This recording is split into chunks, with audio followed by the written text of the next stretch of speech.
เมืองและพื้นที่สาธารณะให้ผู้สูงอายุใช้ชีวิตได้สะดวกปลอดภัยและเท่าเทียมทางลาดราวจับพื้นกันลื่นและแสงสว่างคือรายละเอียดเล็กๆที่ช่วยลดการหกล้มและเพิ่มคุณภาพชีวิตได้จริงร่วมสร้างสังคมที่ทุกวันใช้ชีวิตได้อย่างมั่นใจเพราะการออกแบบที่ดีคือความใส่ใจที่ทุกคนสัมผัสได้1 วันพันเรื่องราวเราเห็นข่าวสารผ่านตานับไม่ถ้วนทั้งข้อมูลข่าวด่วนคลิปไวรัลจากหลากหลายช่องทางดังนั้นต้องแยกให้ออกระหว่างข้อเท็จจริงกับกระแสอารมณ์เลือกเปิดรับสื่ออย่างมีสติเลือกเสพสื่อที่สร้างสรรค์สื่อที่ดีช่วยเพิ่มความรู้สร้างแรงบันดาลใจและพัฒนาคุณภาพชีวิตได้สนับสนุนการใช้สื่ออย่างมีวิจารณญาณเพราะการรู้เท่าทันสื่อคือเกราะป้องกันตัวเราในโลกออนไลน์อกแม่พระธรณีจะหวั่นไหวดวงใจไทยทุกดวงสถานสั่นพระแม่เสด็จสู่ฟ้าอาดูลพลันสุดจะกลั้นน้ำตานองน้ำตาพระผู้เสด็จสู่สวรรคาลัยน้อมสำนึกในพระมหากรุณาธิคุณเป็นล้นพ้นอันหาที่สุดมิได้ข้าพระพุทธเจ้าคณะผู้บริหารข้าราชการและเจ้าหน้าที่สถานีวิทยุกระจายเสียงแห่งประเทศไทยกรมประชาสัมพันธ์กระทรวงการคลังเปิดเผยยอดใช้จ่ายโครงการไทยช่วยไทย plus วันที่ 6 ใช้จ่ายรวมกว่า 15,200 ล้านบาทใช้เต็มจำนวนแล้วกว่า 300,000 รายสำนักงานเศรษฐกิจการคลังกระทรวงการคลังเผยความคืบหน้าล่าสุดของโครงการไทยช่วยไทย plus 60-40 ณ วันที่ 6 มิถุนายน 2569 เวลา 23 นาฬิกาพบว่ามียอดการใช้จ่ายสะสมกว่า 15,239.76 ล้านบาทแบ่งเป็นเงินที่รัฐบาลร่วมจ่าย 8,862.30 ล้านบาทและเงินที่ประชาชนจ่ายเอง 6,377.46 ล้านบาทจากจำนวนผู้ได้รับสิทธิ์ทั้งหมด 26,46,23 รายมีประชาชนใช้จ่ายแล้วถึง 22,276,172 รายและมีผู้ใช้สิทธิ์ครบ 1,000 บาทแล้วจำนวน 36,477 รายขณะที่ฝั่งร้านค้ามีผู้ประกอบการลงทะเบียนสำเร็จและพร้อมใช้งานรวม 998,870 ร้านค้าเกิดยอดใช้จ่ายจริงแล้ว 931,182 ร้านค้าคณะทำงานบริหารจัดการน้ำเขื่อนปากมูลจังหวัดอุบลราชธานีประสานกรมชลประทานบริหารจัดการน้ำเตรียมความพร้อมรับสถานการณ์อุทกภัยในช่วงฤดูฝนว่าที่ร้อยตรีกรกฎประเสริฐวงศ์รองผู้ว่าราชการจังหวัดอุบลราชธานีเปิดเผยว่าคณะทำงานบริหารจัดการน้ำเขื่อนปากมูลซึ่งมีหัวหน้าส่วนราชการรัฐวิสาหกิจนายอำเภอและภาคประชาชนร่วมประชุมเพื่อบริหารจัดการน้ำเขื่อนปากมูลในการเตรียมความพร้อมสถานการณ์อุทกภัยในช่วงฤดูฝนซึ่งปัจจุบันปริมาณน้ำตามเขื่อนต่างๆมีแนวโน้มสูงขึ้นโดยที่ประชุมคณะทำงานบริหารจัดการน้ำเขื่อนปากมูลยังคงยึดหลักเกณฑ์เดิมโดยจะเปิดประตูระบายน้ำเมื่อตราไหลของน้ำที่สะพานเสรีประชาธิปไตยหรือM7 อำเภอเมืองอุบลราชธานีอยู่ที่500ลูกบาศก์เมตรต่อวินาทีระดับน้ำที่ห้วยสะครามอยู่ที่95เมตรเหนือระดับน้ำทะเลปานกลางอย่างใดอย่างหนึ่งถึงก่อนพร้อมทั้งให้สำนักงานชลประทานที่7ประสานไปยังสำนักงานชลประทานที่8และสำนักงานชลประทานที่6เพื่อขอให้เขื่อนด้านบนทั้งลำน้ำชีและลำน้ำมูลลดระดับน้ำอยู่ที่ 60% เพื่อสามารถพร่องปริมาณน้ำออกและรองรับปริมาณน้ำใหม่ได้ทันท่วงทีกรกฎภูมิสวทอุบลราชธานีรายงานประชาชนชาวเกาหลีใต้มากกว่า 10,000 คนยังคงออกมาชุมนุมประท้วงเพื่อเรียกร้องให้รัฐบาลจัดการเลือกตั้งท้องถิ่นใหม่อีกครั้งสำนักข่าวต่างประเทศรายงานว่าประชาชนชาวเกาหลีใต้มากกว่า 10,000 คนยังคงออกมาชุมนุมประท้วงที่สนามกีฬาแห่งหนึ่งในกรุงโซลของเกาหลีใต้เมื่อช่วงค่ำของวันเสาร์ที่ผ่านมาตามเวลาท้องถิ่นเพื่อเรียกร้องให้รัฐบาลจัดการเลือกตั้งท้องถิ่นใหม่อีกครั้งเนื่องจากแสดงความไม่พอใจกรณีที่คณะกรรมการการเลือกตั้งเกาหลีใต้หรือ NEC อ้างว่าผ พบบัตรลงคะแนนไม่เพียงพอในบางพื้นที่ของเกาหลีใต้ระหว่างการเลือกตั้งท้องถิ่นซึ่งจัดขึ้นเมื่อวันที่ 3 มิถุนายนที่ผ่านมา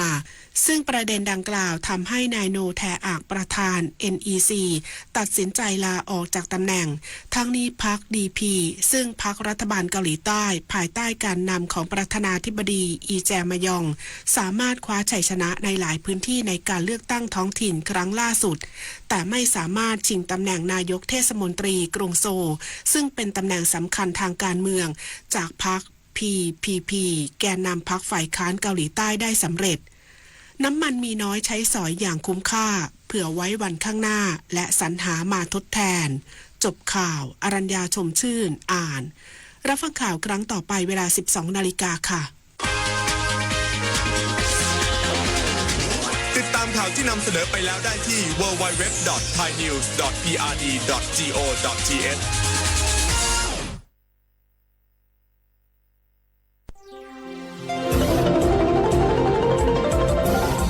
วิทยุแห่งประเทศไทยให้ความรู้คู่ความสุข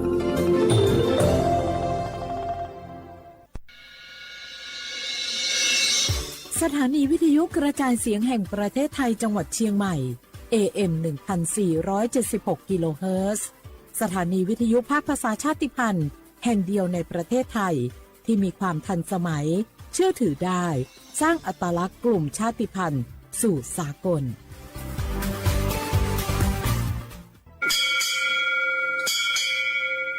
โอบูดะจ้าโอบูชเปอร์เหมือซุงคากกว่าเนื้อชงโอดูธรรมาสถานีวิทยุภาษาชาติพันธุ์แห่งเดียวในประเทศไทยทันสมัยเชื่อถือได้แล้วพบกันที่สวทเชียงใหม่ AM 1476 กิโลเฮิรตซ์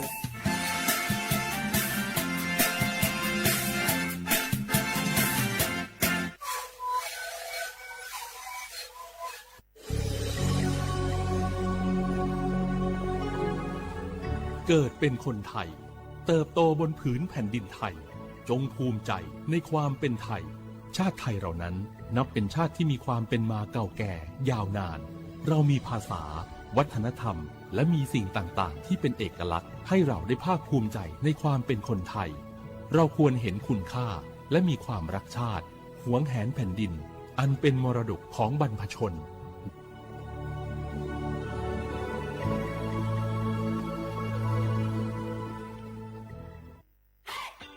ปี้ยังไงดีเจ้าแม่น้องกำลังเข้าสู่ช่วงสูงวัยและจะดูแลเปิ้นยังไงดีเจ้า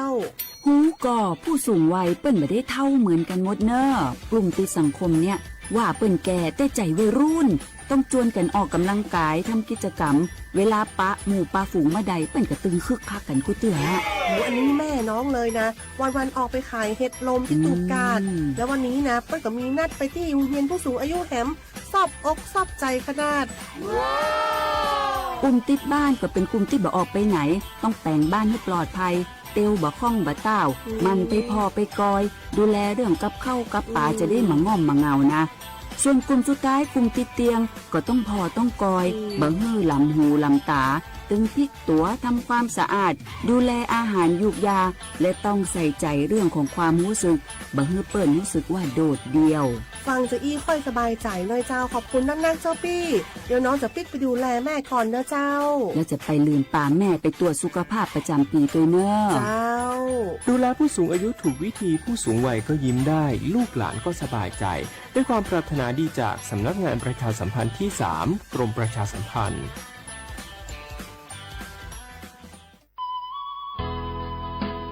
สิบบาททอโคโลเย็บแผลวิชอติพาและงาคือ10 บาททอโคโลเย็บแผลมาเย็บแผลวิออเจติพาอาชุยอตัวย่อชานีเตนิกาวิโยงาคือสิทธิ์หลับประกันสุขภาพแห่งชาติไม่กะ10 บาททองไม่กะ10 เศษฉบับโคโลเย็บแผลวิชอติพางาคือไทยมีกอโคโลเชตาและไทยวิบะจอวิชอติพากับแผลวิโยและเอาเก่านิเวสิทธิ์ประกันสุขภาพติพามาจอวิชอกับแผลวิโยสิทธิ์ประกันสังคมมาโกสิทธิ์ข้าราชการติพา สิทธิพนักงานส่วนท้องถิ่นและสิทธิออกเก่านิเวข้าราชการทางการเมืองติพามากาวิชอติพากับเพบิโยงาคือสิทธิรับประกันสุขภาพแห่งชาติสิทธิบัตรทองไม่กาสิทธิ30 บาทก็เวชได้ผ่าอคโลงาฮือเย็ดแผมาเย็ดแผเวอเมโจมาโจเวได้ผ่าในไงงาฮืออตัวงาฮือเช่นนิกาวิโยเว็บไซต์สปสชพ่อมาโกแอปพลิเคชันสปสชไลน์สปสชไม่เลยกาสายด่วนสปสชเต้แซะ0ชเวทานุข้าหนูฮืออตัวเช่นนิกาวิโยแม่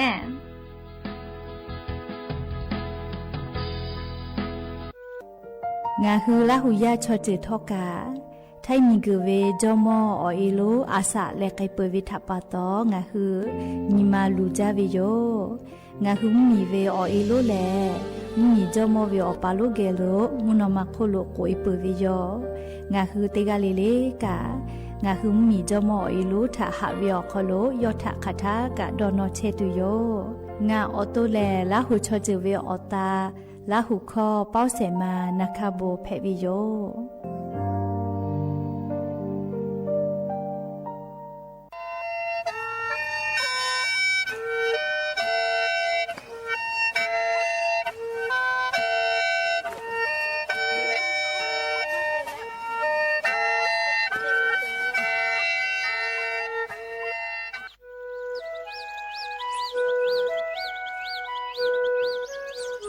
เวอเวียวนี่ละหุยาติกาเลเลถ้าตาอุยอยาเวียคโลละเซจาเลอรายกาอบดะเจ้าคโลหะอยู่ลาวิโยจะได้คือนคือกากาเชเวอคอเชเลงาคือคอยาลอยาข้อตอคืออตูจังหวัดเชียงใหม่สถานีวิทยุกระจายเสียงแห่งประเทศไทยจังหวัดเชียงใหม่ AM ติฮิโอ50กิโลเฮิรตซ์ได้ไลพองาคือละหุคอรายการอบดะเจ้าตอไกเชวิโยและงานละหุคอเป้าเชเสมานาคาโบเมวิโยได้มีเลเลได้ชดนาลิตาและสาวุมหลอกก็ได้ชนนาลิทักขกายและมเผวิอยาฮินาลิควายตาและก็นาลิทักขกายได้ฮาเลเลงาคือละหุคอรายการอบดะเจ้าตอไกเชวิโยงาคือละหุยาติกาเลเลกาอคือเปตาและอเลมือทักขกายติแกละหุคอพอนาเลอเนคือละหุชอจิเกลติแกออกาปิดะไปเพวิโยThank you.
no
อบูดาจาวิโย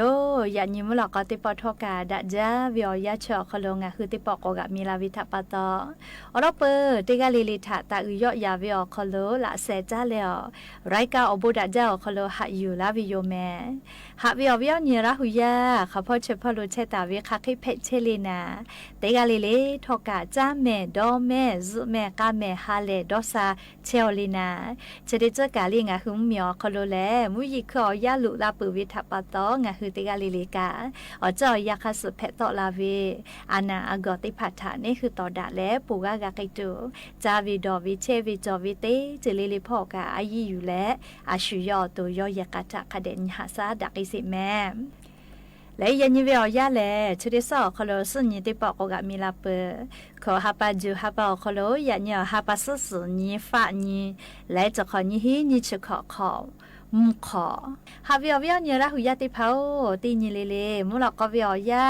ติชตินาลิตาและสากุมุลกติชุนาลิทักกายงาคือระหุคอรายกาอบุดะเจ้าคโลตอกไอเชวิโยวิทยุเรดิโอพ่อกาติแลลี่ Facebook Fanpage สวทเชียงใหม่ AM 1476พ่อกะไลฟ์สดติดต่อไกเชวิโยอวิอเนียละหุยาติพาติแกละหุคอพอนาแล้วนี่คือละหุชอจิตาโอกาปิดาไกเพวิโยแม่จุยจอปากรมอุตุนิยมวิทยาพ่ออยู่คือฉันแต่นี่แหละอลอซาตาติผัดปิกาลาตาเวงาคือไทยมีกอคโลจะได้สเวียยายันตาแลฮาปัสกอนยขกายไลกาไลติอคโลติปอมุยกอกลาและลามาเกตุโยเจติกาติติลอกกามุยกาลามาจาเกตุโยเจแม่งาคือไทยมุมีอนาติต่อพ่อขอ10%ตาเลสุด10%ขกายแต่กาตาวิเจจะดับปะตอเลียวยอยาชเวียคโลงาคือติกาลิเลกับมีพ่อวิสาตาพอนาเลเลีกูเฮกูฟาตาแม่ละจะละฮะเพตอลาเวกูลูฮาลูเพเฮปุขออีกาลูลุละเลมีปะเวมีกูยอจิลาเวชริพาทากูเฮและฟาตาแม่เลอลอโกงาคือไทมิงก็คโลจะขอเวียยาแลมุยิกาละโกลาจาเจเมลีมาลาก็มาลามุชัดเลยโหจาวิติขอบเพวิโยเรียกก็งาคือติกาลิลิกาชริจเลลีซาตากะคาเดพอหะอยู่และเชซาจอซาปุตัวออกาซาจอตัวอปูกาอาชุยอตุทะคาเดนหาซะแมมและยันยิเวียวยาวคโลกาลิงาคือยิเวตยาทาลิงาคือไทมิงกอคโลกามุยิขอยาลุลาปุวิทปะตอก็ตูจาเว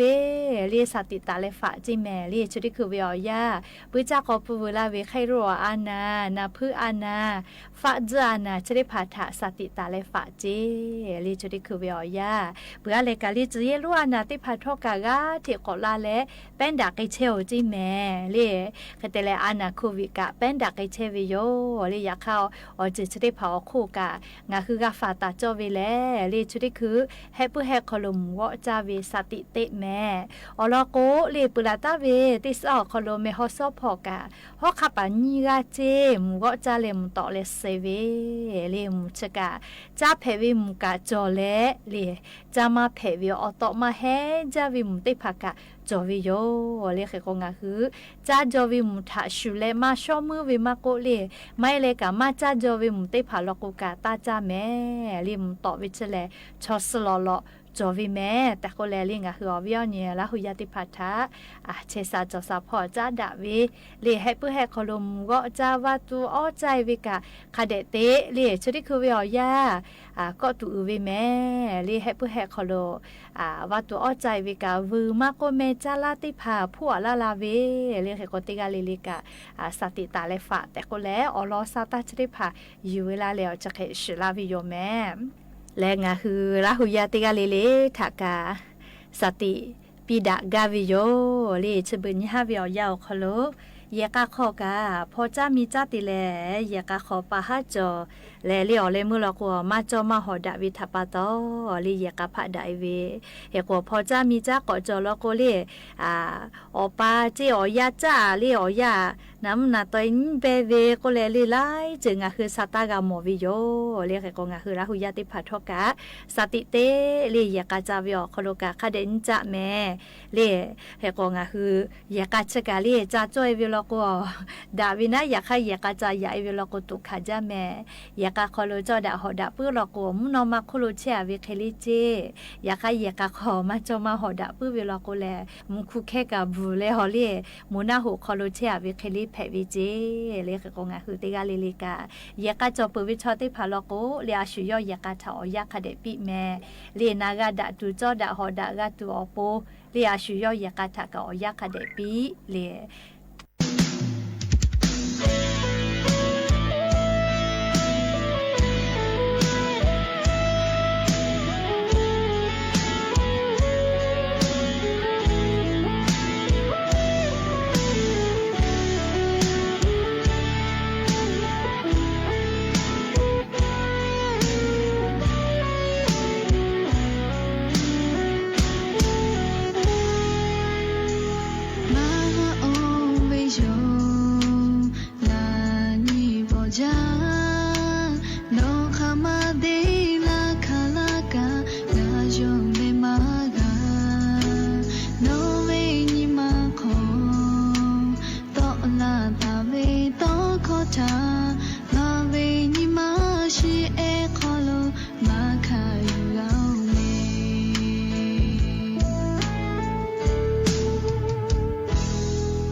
cha che ve to te ni po te ni to ma ko la yo ka ke te le nga ye ka u so lo pai ga tu le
ชิติตาเจสัจจะพ่อไปอลอติพายุยานี้เชซาจอซาพ่อเวอลออยู่เวลาตาเวแลงาคืออสูต่อเจเวจะเกะแผเวตยาธานี่คืออเป่ากุโลจอตาเวก็ผับหมูน้อยจ้าตุดอกตุติผางาคือ อสูตอนเจอเวชได้ผ่าถาสึกนะเชอคาคิติเย่แผ่วิอรอเอติผาอยู่เวลาแล้ววิอนีระหุยาติผาถาทุลากาวิโยไลปอไลยาในหัวเป่ากุโลจอตาวิวผับน้อยจ้าตุดอตุติผาแลอแต่ละกูลีนะเชติผากะแผ่วิโยอยากให้นี่คือเยวิอรอมาชีวิตทับปะตอมากาเยวิโยลีเชดาปะตออยากนี่ลิงะหืออสูตอนเจวิทยาทาในหัวเป่ากุโลจอตาวิจ้าตุดอตุอัตโนมัติจือเยเลลีอสูตอนเจวิทาหักซาเพวิเลโกโกเลอลอติจือแลมีซื้อก็วิโยเลมีซื้อเลอสากาซื้อก็วิโยลาเสียกันนี่ปื้จาเลมีชื่อเฉลลีนี่คือชอยาอสอสาดะตัวอปุทกากากาลากาวเจจะดาปะตอลีมีชื่อจะได้ผ่าชอลีจะเจอเวตีเนี่ยเลลีนี่คืออสูต่อเจอเวอตีติผาอคโลลีมีสติเนี่ยเลยอีกะกัดไม่ปอเลนี่คืออสูต่อเจอก็อตีอคโลเซวิมาโกลิตีเนี่ยอาวีอมืออหูติผา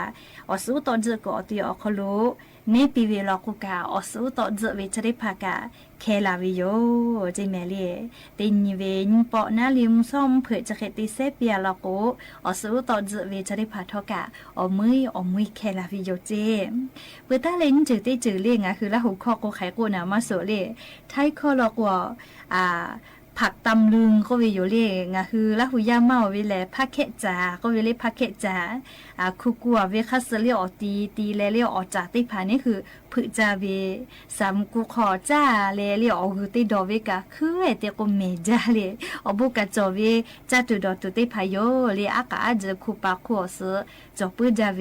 ผักแคบก็วิเล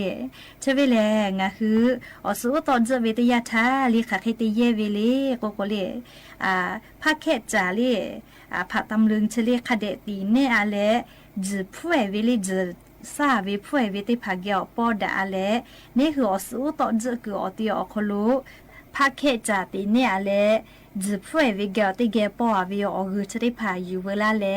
นี่คืออสูตอนเจคืออตีติพาอคโล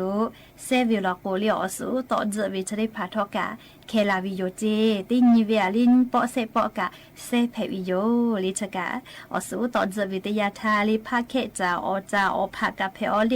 คาเดตีเนอเลจืผู้เวเกียวติเกปอเกเลอกุนตออเลกาวิออกุชติพานี่คืออสูตอนเจคืออตีอคโลเซวิลโกอสูตอนเจวิชติพาทอกาเคลาวิโย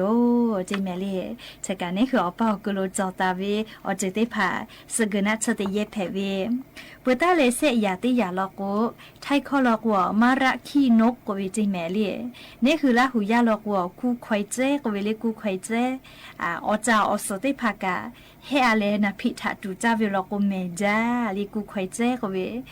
งากุมาจาวิลโกกาลีอบุเตเลทุละเมลิคูควายเจกวิโยเลชกาลีงาคืออสูตอนเจวิตยาทาลิดาจาวิสกนัชติยาเพวิโยเจเคโกคาเคติเยเวเลโกโกเลกูควายเจเลมารักคีนกกวิชเลอกืออตีอพาอสอวิติพาเลยูเวลาเลคาเดชบาเลลิกะทก็ขอมาโกลิกะจากเกือคลูเกลือเลลี่อคือจ้าตัวเลอีกะเกี่ยวปอกเกลือเลนี่คืออสูตอนเจวิชติพาจ้าเฮวิลโกอสูตอนเจวิชติพากะเคลาวิโยจิเมลิกูควายเจลิมาระคีนกก็เวเลอตีเพวิโยลิชกะนี่คืออากาศคูปัสตะปืนจาวิติจือยอมก็เปิดตาเหลียวเสจือติจือละโกเลมังคุกก็เวจิเมลิมังคุกเล一时จ้าตุติยาโยเลอขอเจจ้าวินาเลอขอเจอเกกูกัวไม่ชอบป่าซื้อนาลิสีม่วงโอเคเพวิมังคุกก็เวลี一时ติยาโยมังคุอเกกูเลอจะเจวิมาโกเลกุยเวติพัชกาเฮอาเลลีอีกาจะเนเลติเปียเลนี่คืออสูตอจะกอติอคโลเซวิลโกจะเวลีอสูตอจะวิชติพัทกาอมือเคลาวิโยจิแม่เชเวอลีนี่คืออเป่ากโลจอตาวีก็พามนวยติพามาโกลีอิชิมาชิติพางาฮือจาวิพอ เจโอกาซาพอดาวิเจได้มาฮิลอลิงาฮือนาวิทยาทาลิอสูต่อเจเวมาโกลิงาฮือติเจตินาเวลอกกาลีนี่คือสกนาเชได้พาชกาอยู่เลยเยเพวิโยสกนาเชชอลีติเชก็ตุมาจอลิอลอโกสผาหอผาเพวิทาปาตอก็ตุมาจอยาคากังาฮือเยวิออกเข้าลอติพากาชวิโยลิเยวิออกเข้าลอมาชวิลอโกอบูกาตูเวกาเลียมติคือลูตุสิตุติผากอกาลาวิโยเลเขโกงาฮือสกนะเชเยวิทอกาเยวิออกข้าวอลอติพางาฮือกาชิวิโยแต่ก็เลยอวิอเนียและหุยาติผาถาอสูตอนเจวิทยาทานี่คืออป้ากุโลจอตาวิวผามุน้อยจาตุดอตุติผาสกนะเชขาเคติเยเพวิอลอติผาอยู่เวลาแลลีอวิอเนียและหุยาติผาถาเปลาวิโยแม่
ชิริโตอาปุใครเวียวยาอยู่หาเวอเวียวเนี่ยละหุยาติเผายันติปอโทกาเก้าโลกะเพเลวอาปูเอกะติโลเพวิโยยันติปออยู่เวลาตาเวอโลแลสัทิลูติกาเวอโลเพวิโยติปอทาสัทิลูติกาโจวิโยจิแมย่อแลเพซาปอซาจาเวสัทิลูเพวิทัปปะตอย่อเยเตตาวิกะดะจาวิโยจิแมแล้วย่อเยป้าเยติมากอจอวิอยอนิมาซาวิชอสบายเยอปีสักสีแบบวิติเยย่อเยป้ากอดดาอาลาวิโยเจตินทาย่อขันยิปนิเปือกาเยสักสีมาดาไดวิสบายเยอปีกึศถาติซอเลเลย่อยิเมเอวุสอพรยากุคทากะโมแล้วยอนิมาซาวิทัปปะตอตินกาแล้วย่อกาเกแล้วเยเสพาชดิกาถากุปีวิโยเจนอเยชัดเสยเวปะเกยวิเชคามาฮอดุเลคามาเลฮักวานิงาวูบากุวิโยเจแมสัทิปาลุโอเคเวออยาอคโลเยปิกุลุเวอเสพายอสัทิลุเมพุถาพุญีแล้วตอคนอยู่เนเวอคโลสัทิลุถากุปีเวสัทิลุโอจาลือโดลือจอวิโชเตซอเลเลงาตุลาทาโนวิเยทานิปุปิอาวิลโกโนเยดะจาวิทัปปะตอโนวิเยดะจาลือจาเวเตซอเตหะเลเลงากาโมเวเตปอเลเลงานิมาซาจาอลโกโนจอตาเวดะเวอเจเตพาทากาโมเวลโกงาทอกานิมาซาเลฮะเลวิโยแต่โกแล้วเยปะเกยเวอเซพาสัทิลูเยดะจาเวทาตอจะเขกุขอปิวิโยสัทิลูเตปอยถากอนาปิเวปโทโนเยชกุงาเมจ่าเจมาดางาคันยิปญากางาเมโสอปูมาดาโนเยเชฮะโหบาโลงาคามากะวบาลาโยเตปอกกุปิวิโยเจแมสัทิลูยกุเวียมาดาวิอเจเตพาทาโยมันกามะโมกาแต่กุวิโยเจแล้วเยปะเกยเวอเสพาสัทิลุถากอขอปีเวงาเชตาเวอบาพโลมันดาเวอเจเตพาทา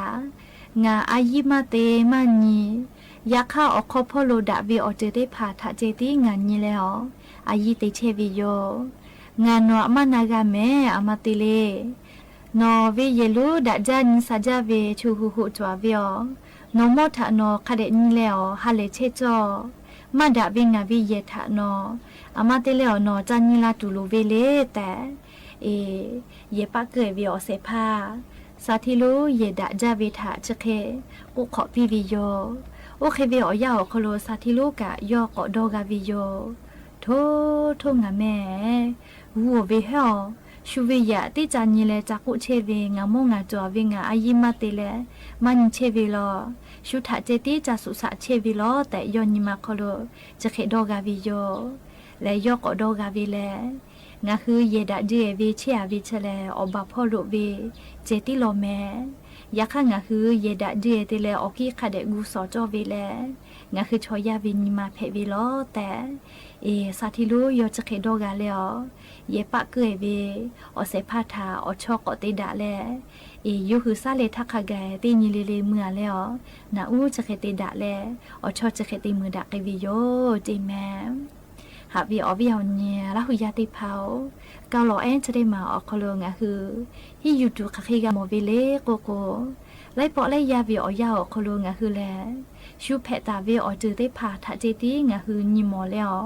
ชูทะควายเวชูเวโมทะงะคือฮึกาเวชูคลิชูกาเวชูคลิเพกาเวอจือได้พาทะเจติงะคือนิมอแล้วอาชูยอตุคโลมันดะเกเวอจือได้พาอาชูยอตัวคโลกาปีปาโจเวอจือได้พานิมาโมเวโลแมงะคือแล้วชูอยากคือกาญูคือทะเจติวิบะตาเชเวโลโกอาชูยออยากคือทานิมาโมวิทัปปะตอฮาเลโดซาโกเลเวออจืเตพาทางะคือออโตมากะพูลาวิโยแมงะคือชอยะจอชุทะละนอเตนอยุเวติยะทาละนอออนอลุตาวิชออาชุยออโตทะยุเชวิโลเจแมชุเตยะตาเวคอพิลอกวอ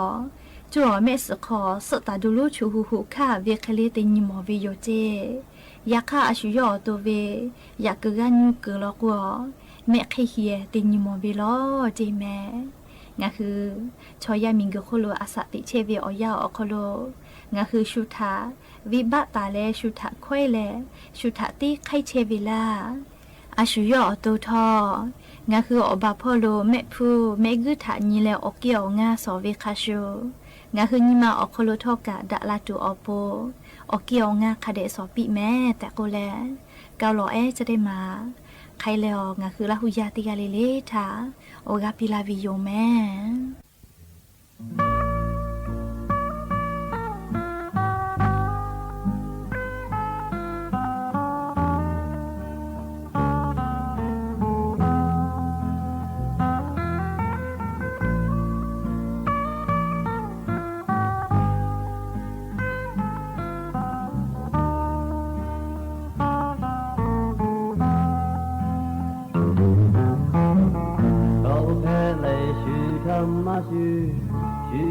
ชูบะเฮมากาบอาเทจาเจเดโตเอลาทิยาโอมาโนมือดูแลอาโซเบเทโออาชาเดเดเจปาโตยามีงาบุมาดาเดนาชงเบียโอเจโอชงเลยาคือแม่ลูกาอาชีเวลาโอกาบูอาชีของอาทักาลามาลานาบุติโจเลคิเพเดียวอาบิอาบูดาเพเดคา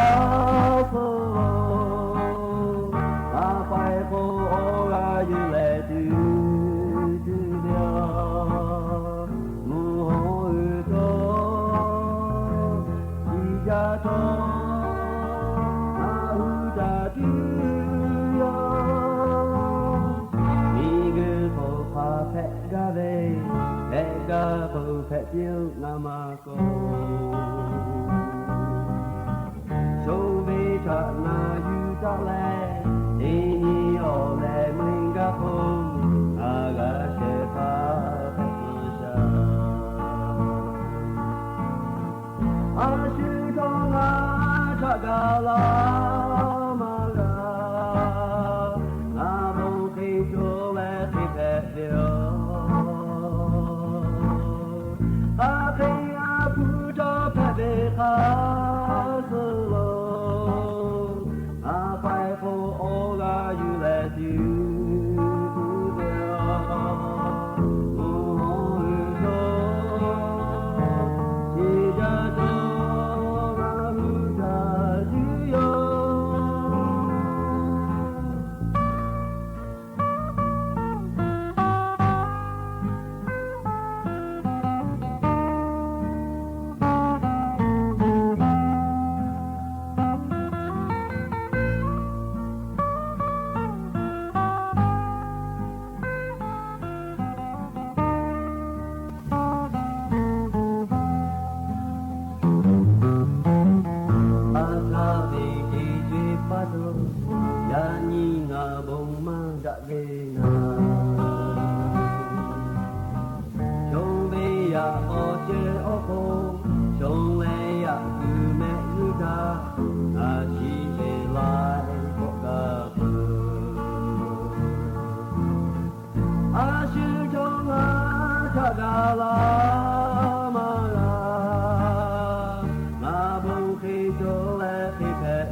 อาเทจาเจ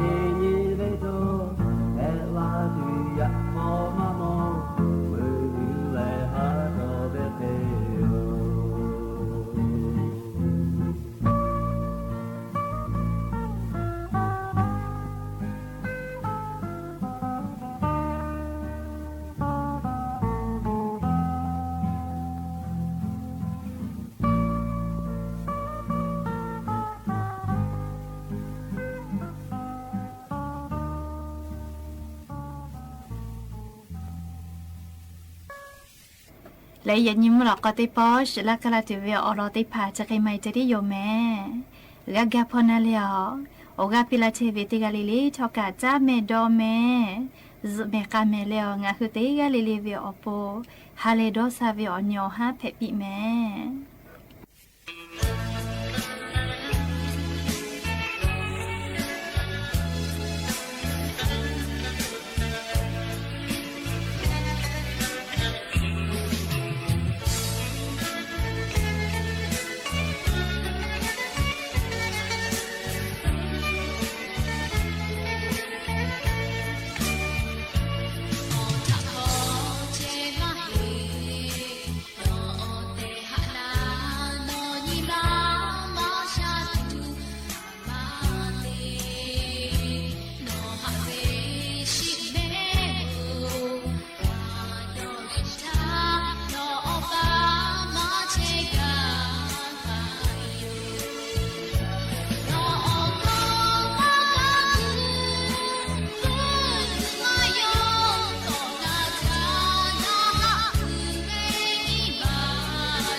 รัฐมนตรีว่าการกระทรวงมหาดไทยมีกำหนดการเยือนสาธารณรัฐสังคมนิยมเวียดนามอย่างเป็นทางการและเข้าร่วมการประชุมอาเซียนฟิวเจอร์ฟอรัมหรือ AFF ครั้งที่ 3 วันพรุ่งนี้ถึง 9 มิถุนายนนี้ณกรุงฮานอยเพื่อหารือกับผู้นำเวียดนามและภาคเอกชนสานต่อความร่วมมือในทุกมิติโอกาสนี้นายกรัฐมนตรีได้นำคณะรัฐมนตรี